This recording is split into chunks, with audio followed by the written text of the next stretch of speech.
Sacred centre. अब हम लोग बात आते हैं कि एक रॉकी पार्ट है, नॉर्दर्न एंड है सिटी का, जो कि तुंगभद्रा रिवर के बैंक्स पर है।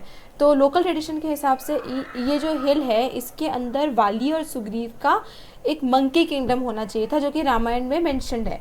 और बहुत सारे ट्रेडिशंस ये सजेस्ट करते हैं कि पंपा देवी, जो कि मदर गॉडेस हैं यहाँ की, उन्होंने इन्हीं हिल्स में ये जो हिल्स हैं, इसके अंदर बहुत ही तपस्या करी थी, पेनेंस करी थी, जिससे वो विरूपक्ष से मैरी कर सके। और विरूपक्ष जो थे वो इस किंगडम के गार्डियन डीटी थे, और उनको शिवा का एक रूप भी बोला जाता है।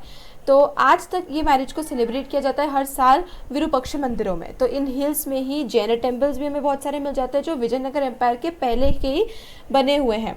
तो अगर हम सम अप करें तो यहाँ पर बहुत सारे अलग अलग ट्रेडिशंस के लोग जो है, मतलब ये जगह जो है वो अलग अलग ट्रेडिशंस के साथ एसोसिएटेड है, सेक्रेड ट्रेडिशंस के साथ एसोसिएटेड है।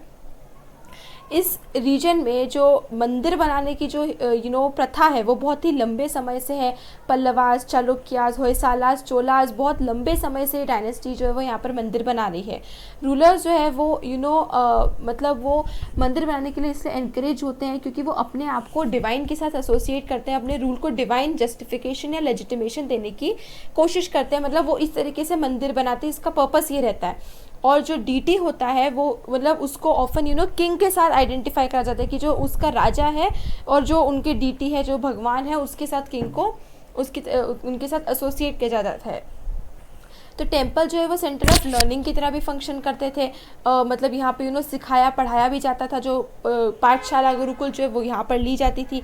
इसके अलावा जो रूलर्स है वो जो है वो मंदिरों के लिए और बाकी जो रिच मर्चेंट्स या जो रिच जो है और भी लोग, वो लोग मंदिरों के लिए लैंड ग्रांट्स भी करते थे। मतलब उनको ज़मीन दान में देते थे, अदर रिसोर्सेज दान में देते थे, पैसे वगैरह ये सब चीज़ें मंदिरों के नाम पे दान में दी जाती थी। तो टेम्पल्स जो है वो एक सिग्निफिकेंट रिलीजियस, सोशल, कल्चरल और इकोनॉमिक सेंटर की तरह डेवलप हुए। तो एक पॉइंट ऑफ व्यू से, मतलब रूलर्स के पॉइंट ऑफ व्यू से, मंदिर को बनाने का काम, रिपेयर करने का काम, मेंटेन करने का काम बहुत ही इंपॉर्टेंट था, ताकि जो उनकी प्रजा है, जो उनके सब्जेक्ट्स है, वो उनका सपोर्ट और उनका रिकग्निशन अपनी पावर के लिए जीत सके। ये बात है कि जो विजयनगर है वो चॉइस ऑफ साइट इसी बात से वही हुई, क्योंकि यहाँ पर विरूपक्ष और पंपा देवी जो है इनकी बहुत सारी श्राइन्स हैं। तो शायद इसी वजह से विजयनगर को चूज़ किया गया है for a capital purpose. In fact Vijayanagara kings जो है वो हमेशा से यही क्लेम करते आए हैं कि वो गॉड भगवान विरूपक्ष के बिहाफ पे रूल करते हैं, और जितने भी रॉयल ऑर्डर्स थे जो यहाँ से निकल के आते हैं, वो उसके ऊपर साइन की जाती है श्री विरूपक्षा की, जो कि यूजुअली कन्नड़ स्क्रिप्ट में होती है। तो रूलर्स है वो ये भी इंडिकेट करते हैं कि भगवान के साथ उनके बहुत ही क्लोज लिंक्स है। और वो कैसे इंडिकेट करते हैं, क्योंकि वो टाइटल यूज़ करते हैं हिंदू सुरात्रना। हिंदू सुरात्रना जो था वो अरेबिक टर्म सुल्तान का संस्कृताइजेशन था। तो सुल्तान का संस्कृत वर्ड हो गया सुरात्रना। तो इस तरीके से हिंदू सुरात्रना मतलब किंग, यानी हिंदुओं का सुल्तान।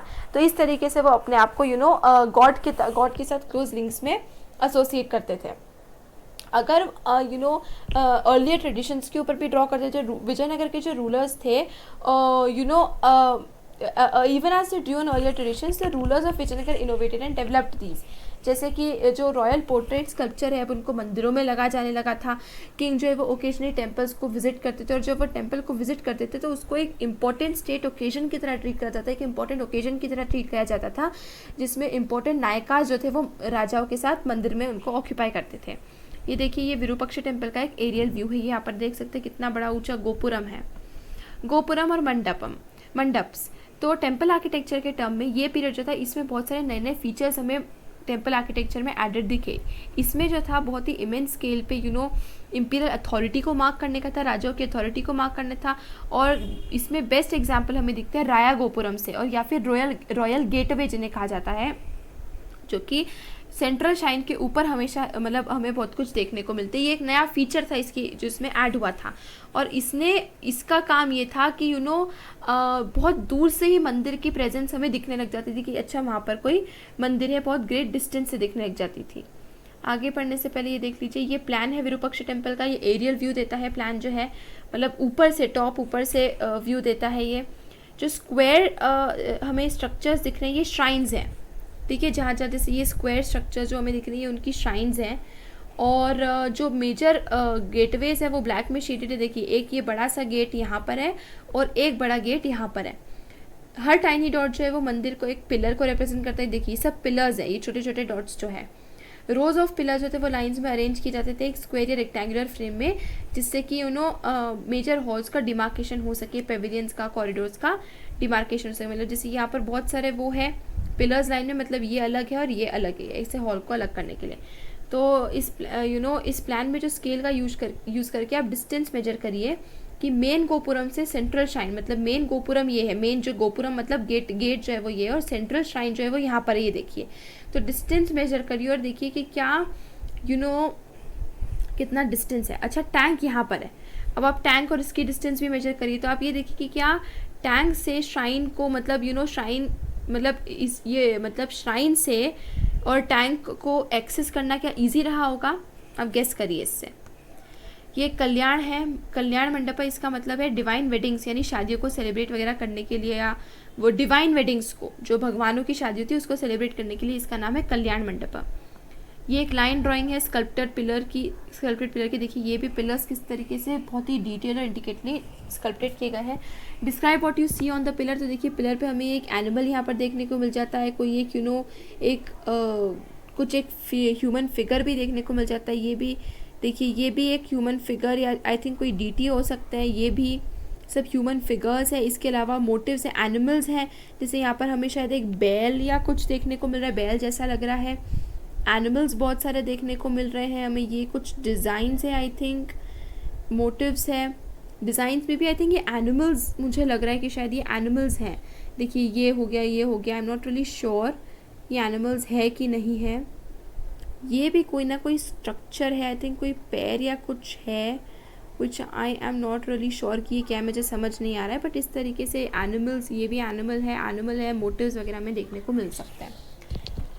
तो ये जो था रॉयल गोपुरम का काम, ये भी था कि शायद ये किंग की पावर को मतलब किंग की पावर को शो करने का था कि वो किस तरीके से रिसोर्सेज पे कमांड करके, टेक्निक्स और स्किल्स का यूज़ करके एक बहुत ही बड़े कंस्ट्रक्शन करवा सकता था।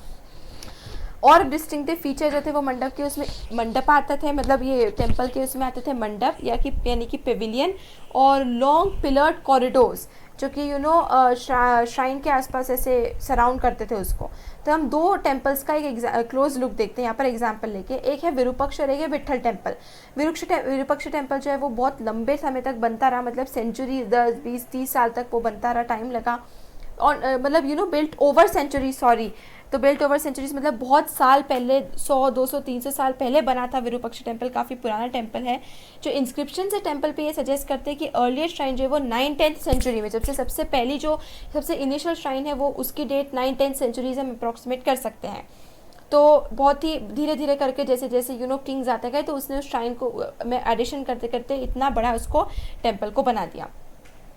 जो श्राइन के आगे जो मेन हॉल है वो उसको कृष्णदेव राय ने बिल्ड करा था, ताकि अपना एक्सेशन, मतलब जैसे उनको गद्दी मिली थी उसको मार्क करने के लिए, उसका वो करने के लिए उन्होंने करा था। और इसको डेलिकेटली काफ्ट पिलर्स के थ्रू डेकोरेट किया गया था।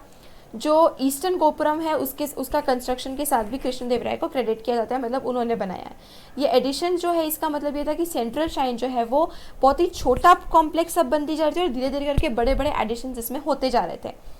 टेम्पल में जो हॉल्स है वो बहुत अलग अलग पर्पसेस के लिए यूज़ किए जाते थे। कुछ ऐसे स्पेस है जहाँ पर गॉड्स की इमेजेस प्लेस करी जाती थी, उनको स्पेशल प्रोग्राम्स रखे जाते थे। यहाँ पर म्यूज़िक, डांस, ड्रामा वगैरह के साथ सेलिब्रेशन किया जाता था। बाकी जो हॉल्स है उनको मैरिजेस यानी भगवान की शादियों को सेलिब्रेट करने के लिए, बाकी जो है वो इसलिए बनाए गए थे कि डीटीज इसमें झूला झूल सके, इससे अलग अलग पर्पसेस के लिए इनको बनाया जाता था। स्पेशल इमेजेस जो थी वो प्लेस करी जाती थी, जो कि स्मॉल सेंट्रल श्राइन में प्लेस करी जाती थी। वो मतलब बहुत सारी ओकेजन्स पे यूज़ करी जाती थी, ऐसे स्पेशल ओकेजन्स पे, शादी वगैरह में यूज़ करी जाती थी। ये फिगर देख लीजिए, ये विट्ठल टेम्पल का चैरियट है जिसके बारे में हम आगे पढ़ेंगे। Do you think chariots would have actually been built like this? Maybe possible कि शायद सच में चैरियट्स ऐसे बनते होंगे। ये देखिए स्विंग पेविलियन फ्रॉम जिंजी। यहाँ स्विंग पेविलियन मतलब यहाँ पर ये वो जगह थी जहाँ पर एक माना गया था, उसको वो करा गया था कि ये हॉल जो है यहाँ पर जो डीटीज है वो झूला झूलेंगे। एक और हम श्राइन की बात करते हैं जो है विट्ठल टेम्पल। ये भी बहुत इंटरेस्टिंग है। यहाँ पर जो प्रिंसिपल डीटी है, जो भगवान है यहाँ के, वो है विट्ठल। लेकिन विट्ठल जो है वो एक ऐसे फॉर्म ऑफ विष्णु है जो महाराष्ट्र में वर्शिप करे जाते थे। तो ये जो है मतलब महाराष्ट्र में एक फॉर्म ऑफ वर्शिप, एक भगवान का फॉर्म वर्शिप किया जाता था, उसका कर्नाटका में एक मंदिर बनना ये दिखाते हैं कि किस तरीके से विजयनगर के जो रूलर्स थे वो किस तरीके से ट्रेडिशंस को मतलब अलग अलग ट्रेडिशंस को अपने रूल के अंदर एम्बाइब करके और ऐसे इम्पीरियल कल्चर्स को क्रिएट करते थे। तो इस केस में जैसे बाकी केस में टेम्पल्स में और अलग बहुत सारे हॉल्स हैं, यहाँ पर एक यूनिक श्राइन है जिसमें एक यूनिक सा चैरियट बना हुआ है। टेम्पल कॉम्प्लेक्सेस का एक यूनिक फीचर जो था वो था मतलब चैरियट स्ट्रीट्स, जो कि टेम्पल गोपुरम से एक सीधे लाइन में एक्सटेंड होता था। तो ये स्ट्रीट जो थे ये स्टोन स्लैब्स के साथ पेव किए जाते थे और पिलर्ड पेविलियंस होते थे जिसमें मर्चेंट्स जो है वो अपनी शॉप्स रखते थे। तो यहाँ पर टेम्पल के अंदर मतलब गोपुरम से मेन श्राइन तक बहुत सारे स्ट्रीट्स आपको मंदिर के अंदर मिल सकते थे। जैसे कि नायकास कंटिन्यू रखते थे, नायकास थे, उन्होंने इस ट्रेडिशन के साथ कंटिन्यू रखा, फोर्टिफिकेशंस करे तो उन्होंने उसी तरीके से टेम्पल बिल्डिंग के ट्रेडिशन के साथ भी कंटिन्यू रखा। नायकास ने बहुत सारे मंदिर बिल्ड करवाए, यहाँ तक कि सबसे ज़्यादा स्पेक्टैकुलर गोपुरम्स जो हमें देखने को मिल जाते हैं वो नायकास के द्वारा ही बनाए जाते थे। जैसे यहाँ पर ये फिगर देख सकते हैं, एक गोपुरम जो है वो नायका मदुराई के नायक ने बनाया था। प्लॉटिंग पैलेसेस, टेम्पल्स एंड बाजार। अब हमने देखा है कि कितनी सारी इन्फॉर्मेशन हमारे पास विजयनगर के बारे में, फोटोग्राफ्स है, प्लान्स है, एलिवेशंस है, स्ट्रक्चर्स हैं, स्कल्पचर्स हैं। तो ये सब प्रोड्यूस कैसे किया गया था? इनिशियल सर्वे जो थे वो मैकेंजी ने करे थे और सारी इन्फॉर्मेशन को पीस बाय पीस साथ में रख के, ट्रैवलर्स के अकाउंट्स को, इंस्क्रिप्शंस को, सभी को साथ में रख के फिर हमने इतनी सारी इन्फॉर्मेशन विजयनगर के बारे में इस्टेब्लिश करी थी। थ्रू आउट 20th सेंचुरी जो साइट है उसको आर्कियोलॉजिकल सर्वे ऑफ इंडिया ने प्रिजर्व करा था। Karnataka development of archaeology and museums ने इसको प्रिजर्व करके रखा था। इसमें काफ़ी रिसर्चेस हुए थे। 1976 में हम्पी जो है उसको एक नेशनल इंपॉर्टेंस की साइट की तरह डिक्लेयर करा गया था। तब 1980s की शुरुआत में एक इंपॉर्टेंट प्रोजेक्ट लॉन्च हुआ था जिससे कि विजयनगर में मटीरियल रिमेन्स को डॉक्यूमेंट कर सके पूरी डिटेल में through extensive and intensive surveys, और बहुत सारे टेक्निक्स को यूज़ करा था इन सभी इन्फॉर्मेशन को रिकॉर्ड करने में, सर्वेज को रिकॉर्ड करने में, इनकी डिटेल को।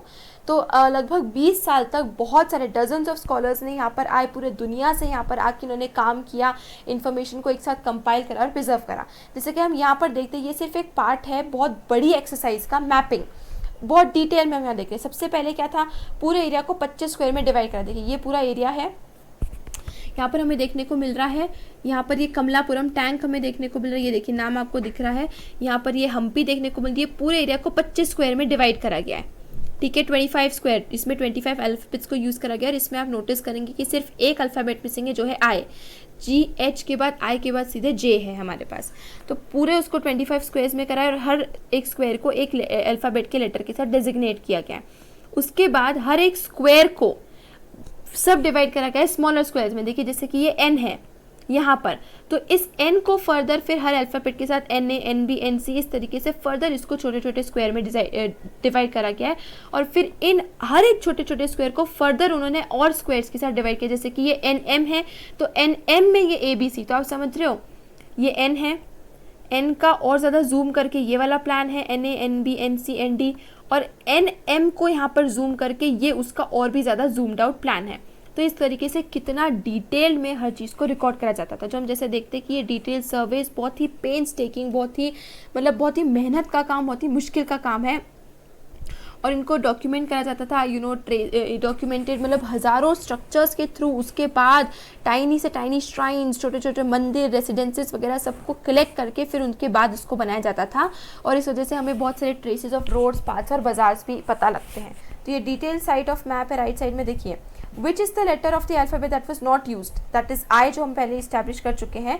अगर हम मैप में स्केल का यूज़ करें तो हम लेंथ अगर मेजर करें कि one of the small square की लेंथ क्या होगी, तो दैट इज़ लाइक हमें बहुत ही इसमें कंपेयर करना पड़ेगा क्योंकि ऑफकोर्स इतना छोटा 1 सेंटीमीटर 2 सेंटीमीटर का तो नहीं है ये। Square N of figure 7.27, right. ये देखिए एन का ये फर्दर डिटेल स्क्वायर यहाँ पर है। What is the scale use on this map, तो ये क्या स्केल यूज़ करिए आप ये कंपेयर कर सकते हैं। यहाँ पर ये देखिए ये MK MP और फर्दर इस साइड में वो है। ओके, इसमें जो स्केल यूज़ करी गई है वो है कि 1 किलोमीटर। ये स्केल यहाँ पर जो स्केल यूज़ कर गई है वो है 5 किलोमीटर्स। मतलब एक स्क्वायर जो है ये, जैसे N स्क्वायर जो है वो 5 × 5 किलोमीटर के एरिया को मैप कर रहा है। और यहाँ का जो स्क्वायर है मतलब ये स्क्वायर 1 × 1 किलोमीटर के एरिया को मैप कर रहा है। और ये फिर जो स्क्वायर है ये फर्दर 250 मीटर्स अप्रॉक्सीमेटली उस एरिया को मैप, मतलब 250 नहीं, आई थिंक 1.5 स्क्वायर जो है वो 250 मीटर को वो कर रहा है। तो इस तरीके से ये लगभग क्या 1.5 मतलब 3 जो है 3 स्क्वायर्स मिलके 500 मीटर को दिखा रहे। तो इस तरीके से स्केल्स यूज़ करे थे। Identify a temple, look for walls, a central shrine and traces of paths leading to temple, name the squares on the map which contain the plan of the temple. तो I think जो squares में temple का map है वो है C, J and H। ये temple मुझे दिख रहा है, ये यहाँ पर मेन श्राइन दिख रहे हैं, यहाँ पर मुझे वॉल्स दिख रही हैं, और और क्या करना है, paths leading to the temple, क्या क्या पाथ है जो टेम्पल तक लीड करता है। आई थिंक ये है, शायद ये वो पाथ है जो टेम्पल तक लीड कर रहे हैं, मुझे ऐसा लग रहा है, ये वाला पाथ जैसे यहाँ पर दिख रहा है ये। ओके, हम कहाँ पर लास्ट थे? ओके, तो हाँ, हम ये बताते कि रोड्स, बाजार्स और पाथ्स के बारे में भी हमें पता है। और वो हमें इसके बारे में कैसे पता है? वो पिलर बेसिस के थ्रू, जो कि थ्राइविंग मार्केट्स में जो पिलर बेसिस यूज़ करे गए होंगे मार्केट्स के अंदर, उससे हमें पाथ और रोड और इनके बारे में पता चलता है।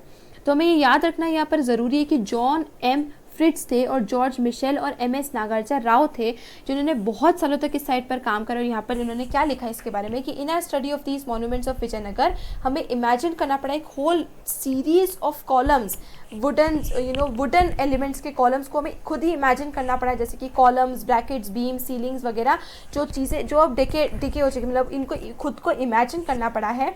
Overhanging eaves and towers decorated with plaster and painted perhaps brightly. तो ये जो अब गायब हो गई, उनको ये पूरा इमेजिन करना पड़ा था। आप सोच सकते हैं कि इनका जॉब कितना पेंसटेकिंग और कितना डिफिकल्ट था।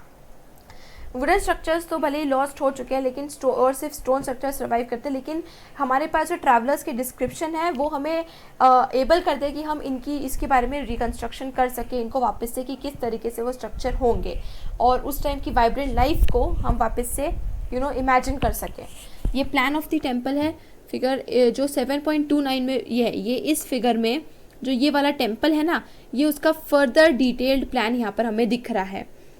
गोपुरम को आइडेंटिफाई करते हैं। देखिए ये जो है वो गोपुरम मुझे लग रहा है, या फिर ये गोपुरम लग रहा है, सबसे बड़ा गोपुरम। सेंट्रल श्राइन ये रही, यहाँ पर ये रही सेंट्रल श्राइन, ये ए और ये वाला जो एरिया, ये सेंट्रल श्राइन का एरिया है। Which areas would you pass through to reach the central shrine from the outer entrance? I think outer entrance से हमें गोपुरम के थ्रू होना पड़ेगा, फिर गोपुरम से हमें एक और हॉल, एंड फिर जाकर हम सेंट्रल श्राइन में एंटर कर पाएंगे। और ये बड़े हॉल्स और मंडप्स और ये सब चीज़ें। द बाज़ार, पेस हमें बाज़ार का एक बहुत ही विविड डिस्क्रिप्शन देता है। वो क्या बोलते हैं कि आगे जाते हुए हमारे पास एक बहुत ही ब्रॉड और ब्यूटीफुल सी चौड़ी अच्छी खासी स्ट्रीट है। इस स्ट्रीट में बहुत सारे मर्चेंट्स रहते हैं, और यहाँ पर हमें हर तरीके की rubies, diamonds, emeralds, pearls, seed pearls, clothes, मतलब ये सारे प्रेशियस स्टोन्स एंड जेम्स मिल जाएंगे, कपड़े मिल जाएंगे, और जितनी भी चीज़ें दुनिया में अवेलेबल है वो सभी जो हम खरीदना चाहें वो सब यहाँ पे मिल जाएंगे। तो यहाँ पर हमारे पास यहाँ पर एक बहुत अच्छा शाम का फेयर लगता है, जहाँ पर वो बहुत सारी कॉमन चीज़ें, जैसे कॉमन हॉर्सेज यानी घोड़े, नैग्स वगैरह, और सिट्रॉन्स, लाइम्स, ये फ्रूट्स है, ऑरेंजेस, ग्रेप्स वगैरह, सभी तरीके के स्टफ़ को यहाँ पर सेल्फ करते हैं, जो कि हमारे पास इस स्ट्रीट में है। मोर जनरली वो सिटी को the best provided city in the world की तरह डिस्क्राइब करता है, जहाँ के मार्केट जो है वो stock with provision such as rice, wheat, grains, India corn and a certain amount of barley, beans and moong, pulses and horse gram. इस तरीके सब तरीके से मार्केट्स जो है वो थ्राइव कर रहे हैं। ये सभी बहुत ही चीपली, हमें अबंडेंटली, बहुत ही ज़्यादा बड़ी मात्रा में बहुत ही चीपली मिल जाते हैं। फरनाव यूनिट्स जो थे उनके अकॉर्डिंग विजयनगर मार्केट जो थे वो overflowing with abundance of fruits. Abundance मतलब बहुत ज़्यादा मात्रा में, ओवरफ्लोइंग मतलब बहुत ही ज़्यादा, बिल्कुल जैसे बह ही रहे थे इतने सारे fruits, grapes, oranges, limes, pomegranates, jackfruit यानी कटहल होता है, आम वगैरह, सभी बहुत ही चीप अमाउंट में हमें यहाँ पे मिलते हैं। मीट भी यहाँ पर सोल्ड किया जाता था, बहुत ज़्यादा बड़ी अमाउंट में सेल किया जाता था। न्यूनेस जो है वो डिस्क्राइब करते हैं कि mutton, pork, venison, partridges, hares, doves, quail, सभी तरीके के birds, sparrows, rats, cats, lizards, इन सभी को बिस्नागा यानी विजयनगर का नाम है, उसके मार्केट में हमें दिखते हैं। Questions in search of answers, जो बिल्डिंग्स आज सर्वाइव करती है वो हमें बताती है कि कैसे किस तरीके से स्पेसेस को, जगह को ऑर्गेनाइज किया जाता था, यूज़ करा जाता था, कैसे उनको बिल्ड करा जाता था, क्या मटेरियल्स यूज़ करे जाते थे, क्या टेक्निक्स यूज़ करे जाते थे। जैसे कि हम डिफेंस रिक्वायरमेंट्स के बारे में, मिलिट्री प्रिपेयर्डनेस के बारे में, सिटी कैसे उसके बारे में पता चलते हैं जब हम फोर्टिफिकेशंस को पढ़ते हैं। उसको देखते तब हमें पता चला कि सिटी कितनी प्रॉपरली, मतलब कितनी अच्छी तरीके से इक्विप थी, कितनी अच्छी टेक्नोलॉजी थी यहाँ पे। बिल्डिंग्स भी हमें बताती कि किस तरीके से आइडिया स्प्रेड होते थे, कल्चरल इन्फ्लुएंस हमें यहाँ देखने को मिलता था कि कैसे अलग अलग ट्रेडिशंस का इन्फ्लुएंस हमें आर्किटेक्चर में देखने को मिल रहा है अगर हम उनको अलग अलग जगहों में बिल्डिंग्स से कंपेयर करें तो वो हमें एक ऐसा आइडिया देते हैं कि जो हमारे बिल्डर्स थे या उनके पैटर्न्स थे वो क्या आइडिया या क्या अपना एक इमेज प्रोटेक्ट करने की कोशिश करते थे। तो ऑफन इसमें बहुत सारे सिंबल्स हमें मिलते हैं, वो सिंबल जो है वो कल्चर उसके सिग्निफिकेंस के सिंबल्स थे। तो इससे हम समझ सकते हैं कि जब हम इंफॉर्मेशन को कंबाइन करते हैं बाकी सोर्सेज के साथ, मतलब ये जितना भी आर्किटेक्चर है, जब इसको लिटरेचर, इंस्क्रिप्शन और पॉपुलर ट्रेडिशन के साथ कंबाइन करते हैं तो हम कितनी सारी अंडरस्टैंडिंग और रिकंस्ट्रक्शन कर सकते हैं। इन्वेस्टिगेशंस हुए आर्किटेक्चरल फीचर्स के जो हमें ये नहीं बताते हैं कि ऑर्डिनरी मैन और वीमेन की क्या लाइफ हुई होगी, जो मेजॉरिटी ऑफ लोग हैं वो कैसे रहते होंगे, उनकी लाइफ कैसी होगी, लाइफस्टाइल कैसी होगी, और वो इस इम्प्रेसिव बिल्डिंग्स के बारे में क्या सोचते होंगे। तो क्या उनको इन सब एरियाज़ को प्रॉपर एक्सेस होता होगा, रॉयल सेंटर, सेक्रेड सेंटर, और क्या वो एक स्कल्पचर को रुक के देखते होंगे या फिर बस उसके सामने से गुजर जाते होंगे, सोचते होंगे, क्या करते होंगे, क्या उनको इस सिंबलिज्म के बारे में क्या पता होगा, क्या वो समझते होंगे कि जितने भी सिंबल्स यूज़ करेंगे इसका क्या मतलब है। और ये लोग जो है जो इन इतने बड़े बड़े स्ट्रक्चर्स को बनाने में काम करते हैं, वो उन्होंने किस तरीके से, वो इसके बारे में क्या सोचते होंगे, इन सभी चीज़ों के बारे में हमें अभी तक कुछ पता नहीं चला है। कृष्णदेवराय टू कुछ प्रॉब्लम्स और पर्सपेक्टिव को वापस से करने के लिए हम देखते हैं ये एक ब्यूटीफुल सा स्कल्पचर है, एक स्टैचू है कृष्णदेवराय का, जो कि चिदम्बरम टेम्पल तमिलनाडु के गोपुरम में प्लेस्ड है। ये ऑब्वियसली एक तरीका है जिससे जो रूलर अपने आप को जिस तरीके से पोर्ट्रे करना चाहता था, तो डोमिंगो पीस जो है वो इस तरीके कृष्णदेवराय को इस तरीके से डिस्क्राइब करता है। वो मीडियम हाइट के थे, फेयर कॉम्प्लेक्शन था, अच्छा फिगर था, तो बहुत पतले तो नहीं थे, ऑलमोस्ट थोड़े से मोटे भी थे, हल्के से तो थोड़े मोटे थे, और उनके फेस पे स्मॉल पॉक्स एक बीमारी के साइंस देखने को मिलते थे। इस तरीके से उन्होंने कृष्णदेवराय को डिस्क्राइब किया था। रूलर्स जो थे उन्होंने बहुत इंपॉर्टेंट डिसीजंस लेते थे कि क्या बिल्डिंग्स को कंस्ट्रक्ट करा जाए, किस साइट पर क्या मटेरियल यूज़ करा जाए, किस स्टाइल को फॉलो करा जाए, और कौन था जिनको इस सब की चीज़ों के बारे में नॉलेज थी, वो कौन थे, क्या कोई स्पेशलाइज्ड जॉब था, कौन इन प्लान्स को बनाता था, इन बिल्डिंग्स के प्लान को ये वर्क कौन करता था, सबको ऑर्गेनाइज कौन करता था, बिल्डिंग्स कैसे बनती थी, मटेरियल कहाँ से लाना था, इन सभी चीज़ों के बारे में क्या कोई एक स्पेशलाइज्ड जॉब था, एक से ज़्यादा लोग थे, क्या थे। तो ये कुछ ऐसे क्वेश्चन है जो हम सिर्फ और सिर्फ बिल्डिंग्स को देखकर इसका आंसर नहीं ढूंढ सकते हैं, उनके रिमेन्स को हमें बहुत ज़्यादा रिसर्च करनी पड़ती रहेगी और फर्दर क्लूज़ को हमें देखना पड़ेगा, तब जाके हम इन ऐसे क्वेश्चंस का जो कि बहुत ही कॉमन उस टाइम पे लगते होंगे उसका आंसर हम देख पाएंगे। ये क्वींस बात है, उसका एक पार्ट ऑफ स्ट्रक्चर है। ये टाइमलाइन बहुत इंपॉर्टेंट है, दोनों टाइमलाइन पढ़िए। 1200 से 1300 के बीच में दिल्ली सल्तनत की इस्टेब्लिशमेंट हुई थी 1206 में। 1300 से 1400 में विजयनगर एम्पायर इस्टेब्लिश हुआ था 1336 में। ये थोड़ा सा क्वेश्चनेबल है कि क्या उसी ईयर में हुआ था। एक और बहामनी किंगडम की इस्टेब्लिशमेंट हुई थी 1347 में। जौनपुर, कश्मीर और मथुरा के सल्तनट्स भी इसी टाइम पे आए थे। 1400 से 1500 के बीच में गजपति किंगडम ऑफ ओडिशा की इस्टेब्लिशमेंट हुई थी 1435 में। गुजरात और मालवा में सल्तनट्स की इस्टेब्लिशमेंट हुई थी, और अहमदनगर, बीजापुर और बेरार में 1490 में सल्तनत इस्टेब्लिश हुई थी। 1500 से 1600 में गोवा को पोर्चुगीज़ ने कॉन्क्वेस्ट कर लिया था, इस पर कब्जा करा था। 1510 में बहामनी किंगडम का कोलैप्स हो गया और एक सल्तनत ऑफ गोलकंडा इमर्ज हुआ 1518 में। मुगल एम्पायर इस्टेब्लिश करा गया 1526 में बाबर ने। ये टाइमलाइन 2 है कि क्या क्या मेजर डिस्कवरी हुई, लैंडमार्क डिस्कवरी हुई विजयनगर में। 1800 में कॉलेज मैकेंजी जो है वो विजयनगर विजिट करते हैं। 1856 में अलेक्जेंडर ग्रीनलॉ जो है वो सबसे पहले डिटेल फोटोग्राफ्स देते हैं आर्कियोलॉजिकल रिमेन्स हम्पी में उसकी। JF लीड जो है वो 1876 में सभी इंस्क्रिप्शंस को, टेम्पल वॉल को, साइट्स पे जो भी इंस्क्रिप्शन है उसको डॉक्यूमेंट करना शुरू करते हैं। 1902 में जॉन मार्शल के अंडर इस साइट का कंजर्वेशन शुरू हो जाता है। 1986 में हम्पी जो है वो एक वर्ल्ड हेरिटेज साइट डिक्लेयर की जाती है यूनेस्को के थ्रू। यूनेस्को उसको वर्ल्ड हेरिटेज साइट डिक्लेयर कर देता है। And with this the chapter is over.